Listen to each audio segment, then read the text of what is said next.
Hello everyone, this is Sunil Kumar Bisain from Government Higher Secondary School Bagholi Lalbarra. This is in Balaghat district. दोस्तों आज आपने 12th का paper दिया है एमपी बोर्ड 12th इंग्लिश का, और यहाँ पर इन क्वेश्चंस के ऑब्जेक्टिव सॉल्यूशंस के बारे में हम डिस्कशन कर रहे हैं. यहाँ पर देखेंगे सबसे पहला जो सवाल है वो हमारे पास है कि एजुकेशन इज़ अ सब सिस्टम ऑफ द वाइडर. तो यहाँ जो आपका राइट आंसर है वो है सोशल सिस्टम. ठीक है, social system is the right answer here. फिर उसके बाद दूसरा सवाल हमारे पास यहाँ पर है, और society is passing through momentous change in its value system due to. तो यहाँ पर ये दोनों ही ऑप्शन में आएंगे, ग्लोबलाइजेशन एंड मॉडर्नाइजेशन, जो कि सी ऑप्शन में दिया हुआ है. ये हो सकता है आपके पास अलग सेट हो और ये जो ऑप्शंस दिए हुए हैं ये आगे पीछे हो सकते हैं. तो आप जो मेन आंसर है, जो करेक्ट आंसर है, उस पर बस फोकस कीजिए. तीसरा क्वेश्चन हमारे पास यहाँ पर है कि dash is an informal agency of education. Informal मतलब अनौपचारिक. तो यहाँ पर देखेंगे, अगर आप ऑफिस, स्कूल और कॉलेज को देखते हैं तो ये सेम ही है. अगर एक आंसर हो सकता है तो दूसरा और तीसरा भी आंसर हो सकता है. तो इसलिए ये आंसर्स नहीं होंगे, बल्कि यहाँ पर होगा फैमिली, ये आंसर होगा. अगला सवाल हमारे पास यहाँ पर है, values can not be taught, values can not be taught they are. तो यहाँ पैसेज में जो लिखा हुआ है उस हिसाब से यहाँ पे कॉट हमारा राइट आंसर होगा. फिर आगे बढ़ते हैं और देखते हैं फॉर्मल एजुकेशन. जी हाँ, फॉर्मल एजुकेशन देखते हैं. Formal education is squeezed between. तो ये इसका सही आंसर है मेमोरी एंड मैकेनाइजेशन. ठीक है, मेमोरी एंड मैकेनाइजेशन, तो ये सही आंसर होगा. फिर आगे है, अभी हमने ढूंढा था ये वर्ड कि कॉन्जीनियल का इस पैसेज में क्या मतलब है. तो यहाँ पर जो कॉन्जीनियल शब्द लिखा है वो लविंग एटमॉस्फेयर शब्द के साथ में लिखा है, लविंग. एंड के साथ क्या सिचुएशन है कि दो सिमिलर मीनिंग्स वाले वर्ड्स को ये जोड़ता है. कौन? एंड. तो कॉन्जीनियल और ऊपर क्या लिखा है? लविंग. तो लविंग और कॉन्जीनियल मतलब ये दोनों सेम से शब्द होंगे. तो अब यहाँ पर देखते हैं क्या क्या हो सकता है. कॉन्जीनियल वैसे देखा जाए तो ये एडजेक्टिव है, जिसके भी लास्ट में एल आता है वो एडजेक्टिव होता है. तो मतलब इसका समानार्थी शब्द या सिनोनिम्स या इसका जो मीनिंग होगा वो कोई एडजेक्टिव ही होगा. तो यहाँ पर जैसे ही हम ये देखते हैं तो फाइट और पीस दोनों आंसर नहीं हो सकते, क्योंकि ये दोनों नाउन्स है. अब हमारे पास जो है दो ऑप्शंस बचे हैं, एक अनफेवरेबल है और दूसरा फेवरेबल है. तो हमारा जो सही आंसर है वो फेवरेबल होगा, क्योंकि अनफेवरेबल तो लविंग के साथ आ ही नहीं सकता, जो अनफेवरेबल है वो लविंग हो ही नहीं सकता. तो इस तरह से जो है favourable is the right answer here, क्योंकि ऐसे इसका भी मतलब अगर हम देखेंगे तो प्लीजेंट होता है. कॉन्जीनियल का मतलब प्लीजेंट यानी सुखदायी. ठीक है ना, अच्छा लगने वाला मन को. अगला सवाल यहाँ पर है, the noun form of the word deteriorated. ये पहले भी स्टूडेंट्स को बहुत बार बताया है कि TION ये लगाकर हम नाउन बना सकते हैं. अगर यहाँ पे ई पे ख़त्म हो रहा है तो ये मैक्सिमम वर्ब सी होते हैं. ING फॉर्म तो अलग ही हो गया. ठीक है, डिटेरियोरेटिंग तो ये इससे कोई नाउन तो बना नहीं. तो जो राइट वर्ड है डिटेरियोरेशन. ठीक है ना. अब यहाँ तो ये डिटर्मिनेशन शब्द ही नया हो गया, इसका दृढ़ निश्चय ये मतलब होता है. तो deterioration is the right answer here. 8th question को हम देखते हैं, dash has ceased to be an institution for providing. तो अब फैमिली जो है, क्योंकि पहले बड़ा परिवार हुआ करता था, कमाने के चक्कर में लोग इधर उधर नहीं जाते थे. अभी परिवार भी छोटे हो गए हैं और जो बड़े हैं तो वो भी सब लोग यहाँ वहाँ चले गए हैं, या छोटे परिवार में भी लोग कमाने चले जाते हैं. तो फैमिली वाला कॉन्सेप्ट धीरे धीरे ख़त्म होता जा रहा है. फिर the whole system of education needs a complete. क्या चीज़ की ज़रूरत है? तो जो पैसेज में लिखा है ओवरऑलिंग काउंसिलिंग पैसेज काफ़ी इजी था, पैसेज में ही काफ़ी आंसर्स दिए हुए थे. ठीक है, फिर आगे देखेंगे. फिर intellect without wisdom can be. तो ये लिखा है पैसेज की, अनसिन पैसेज की अंतिम लाइन है. तो सुसाइडल यहाँ पर ये राइट वर्ड होगा. ठीक है, अनसिन पैसेज को पढ़ के अपने हिसाब से हेडिंग यहाँ पर देना था. और यहाँ पे 3 गुणों की बात दिखाई दे रही है मुझे, रजस तमस और सत्वा, है ना। तो उस हिसाब से ये 3 क्वालिटीज़ ऐसे करके, the 3 qualities of human being, इस तरह से कोई भी ऐसा शॉर्ट आप बना सकते थे, है ना। कैरेक्टरिस्टिक्स ऑफ प्योरिटी, तो ये कुछ भी सत्व या फिर सत्वा भी जो है ना, सत्व, तो ये ऐसे कोई भी हेडिंग आप दे सकते हैं। तो इसमें जो भी आपको प्लॉजिबल लगता है, अच्छा लगता है, अप्रोप्रिएट लगता है, वो आप अपने हिसाब से दे सकते हैं, ठीक है। अभी मैंने इस पर गौर नहीं किया है और इसके बारे में अभी मैं कुछ भी नहीं कहूँगा। फिर भी अभी यहाँ पर देखेंगे कि ये 3rd नंबर के क्वेश्चन में आपको नोटिस लिखने को आया था, है ना। और उसके बाद में नोटिस का हेडिंग भी जो है इंफॉर्मेशन अबाउट द सिलेक्शन करके ये सब हेडिंग आप दे सकते थे इंस्टीट्यूशन के नाम देने के बाद में। इसके अथवा में और में सवाल आया है कि आप दूसरा सिटी में सेटल होना चाहते हैं और कुछ हाउस होल्ड गुड्स बेचना चाहते हैं, तो सेल वाला यहाँ पर एडवर्टीज़मेंट आपको बनाना था, ठीक है। आगे है फॉर्मल इनविटेशन यानी ऑफिशियल लेटर। तो ये योर स्कूल, आपके स्कूल में ऑर्गेनाइज़ किया जाने वाला है, तो इसमें आपको कोई एड्रेस वगैरह आपका देने की आवश्यकता नहीं थी। यहाँ पे सीधे सीधे आप ये इनविटेशन लेटर आप बना सकते थे, ठीक है। सारे स्टूडेंट्स को इन्वाइट कर रिगार्डिंग द इनविटेशन, ठीक है ना, for such and such programme, ऐसे करके। फिर आगे write a letter to the editor of your local newspaper expressing your concern over the increase in rate of road accidents, rash driving and suggesting ways to control the accidents. तो ये थोड़ा सा suggestive letter था, जिसमें आपका address वगैरह होना भी बहुत ज़रूरी होता है। तो ये लेटर जो है, इसमें आपका खुद का भी एड्रेस पहले चाहिए होगा, फिर डेट होगी, फिर जिसको भेज रहे हैं, है ना, उसका एड्रेस होगा, और फिर आगे लेटर की शुरुआत करेंगे। सैल्यूटेशन, सब्सक्रिप्शन, सब चीज़ें बहुत अच्छे से फॉर्मेट में होगी, तो पूरे 4 में 4 आपको मिल जाएंगे। फिर हम आगे बढ़ते हैं और देखते हैं कि आगे का क्या सवाल है। तो ये पैराग्राफ, वैसे मैक्सिमम केसेस में जो है अभी यहाँ पे ये ऐसे की जगह पैराग्राफ आना शुरू हो गया है। पैराग्राफ या रिपोर्ट राइटिंग या कुछ इस तरह का लिखने का, अनसीन पैसेज वगैरह, अनसीन पैसेज कह रहा हूँ, पैराग्राफ। तो पैराग्राफ लिखने को या इस तरह के जो है रिपोर्ट वगैरह लिखने को या पैराग्राफ लिखने को, इस तरह के ये सवाल आता ही है। और इसमें आपको फ्रीडम होती है, आप जितना अच्छा करेंगे उतने अंक आपको मिलते हैं। अब बारी आती है ग्रामर की। तो यहाँ पे this table is made dash would, तो किससे बना है अब देखेंगे। मैं छात्रों को ये उदाहरण काफ़ी अच्छा समझाया था। एक पतीले में आप दूध गर्म करते हैं, और दूध गर्म करते हैं, जब दूध गर्म करते तो यहाँ से मलाई आपने बाहर निकाल ली, मलाई आपने बाहर निकाल ली, तो यहाँ पे उस मलाई से आपने घी बना लिया, तो दूध से घी क्या हो गया, अलग हो गया। जो अलग होने का संबंध है वो किससे बनाया जाता है, फ्रॉम से। तो फ्रॉम यहाँ पर आता नहीं।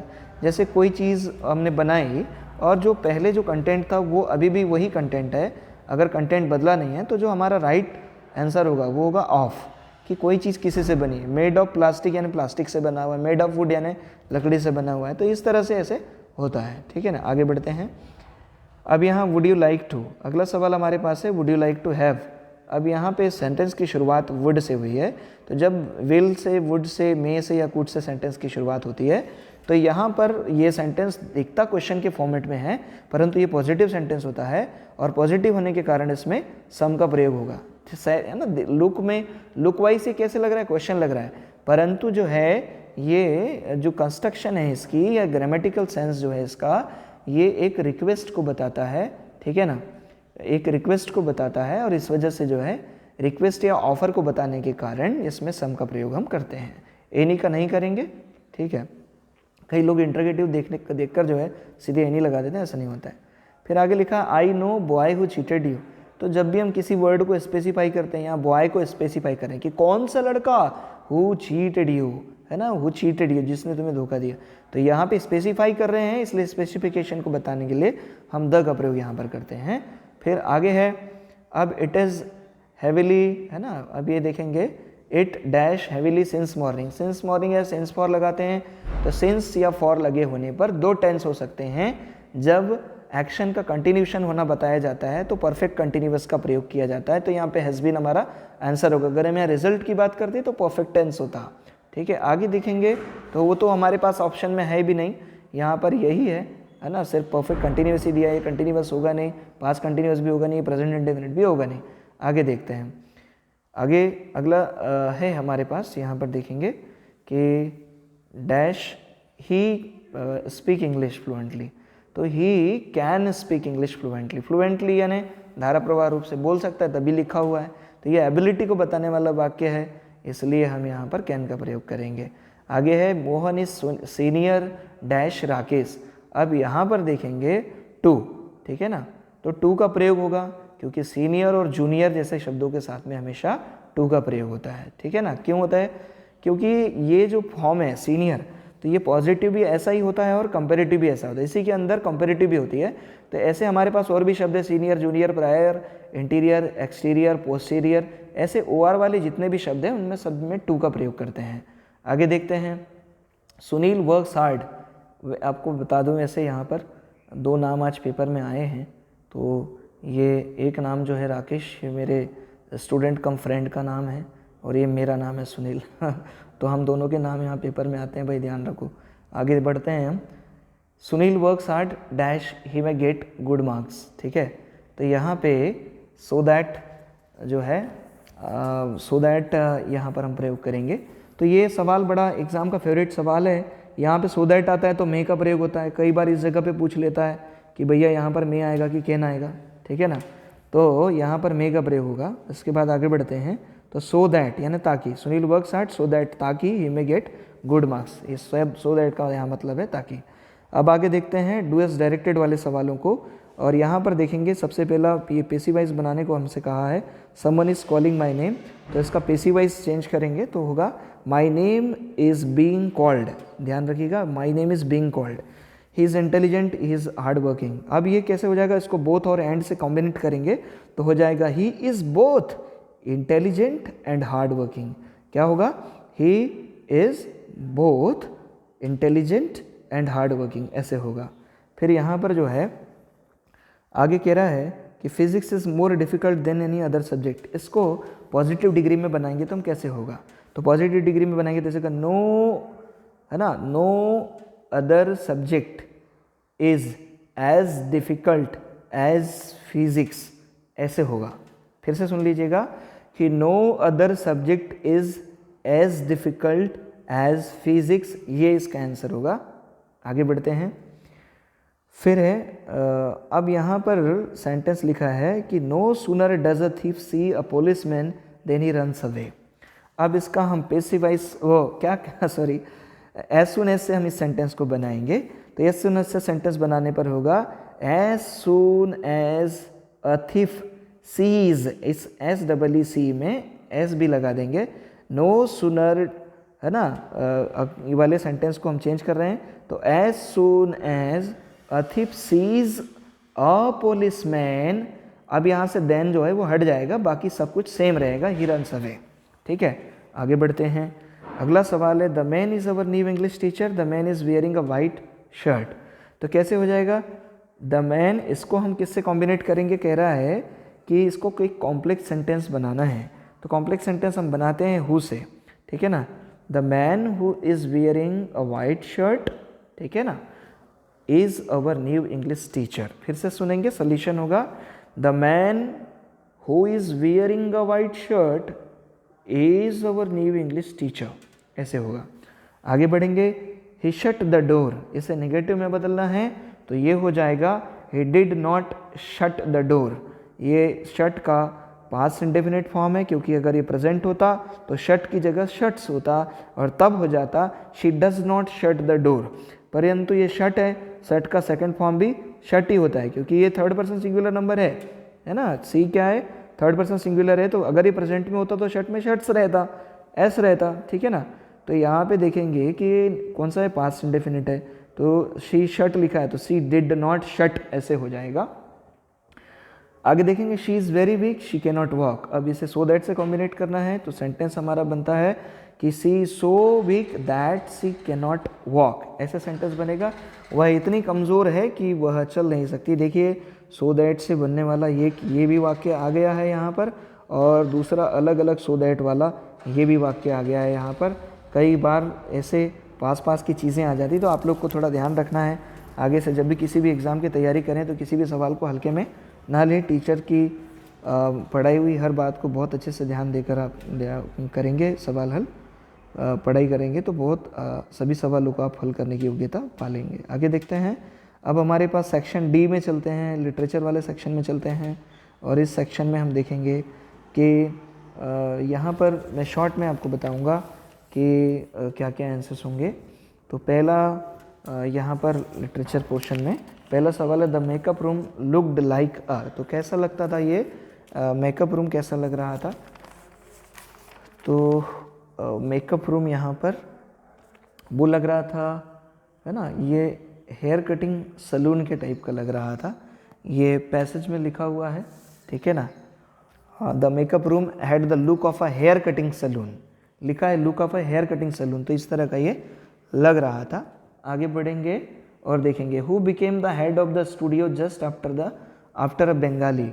तो पैसेज को पढ़ने से हमें पता चला कि यहाँ पर a Maharashtrian is the right answer. अब हम आगे बढ़ते हैं और देखते हैं, along with the usual local Tamils the Maharashtrian was assisted by. तो महाराष्ट्रियन का देखो यहाँ पे क्या कह रहा है, यूजुअल लोकल तमिल्स के साथ साथ और कौन लोग थे जो उसको असिस्ट किए या उसकी मदद किए। अब हम ऊपर जाते हैं, अब देखेंगे नीचे से पढ़ना शुरू करते हैं। ये है यूजुअल, ये देखिए यूजुअल लोकल तमिल्स को छोड़ देना है। अब यहाँ से पढ़ते हैं, तो आर्टिकल से गिन लीजिए आप। एक पहला an Anglo Burmese a Madras. Article actually क्या होता है, एक आइटम के पहले एक ही बार आर्टिकल लगता है, राइट। तो यहाँ पर देखेंगे अ मद्रास, एन एंग्लो, फिर यहाँ पे देखेंगे एन आंध्रा और अ धारवाड़ कैनेडिगा, ठीक है। तो अब यहाँ पे ये देखेंगे कितना लोग हुए, 4 लोग हुए।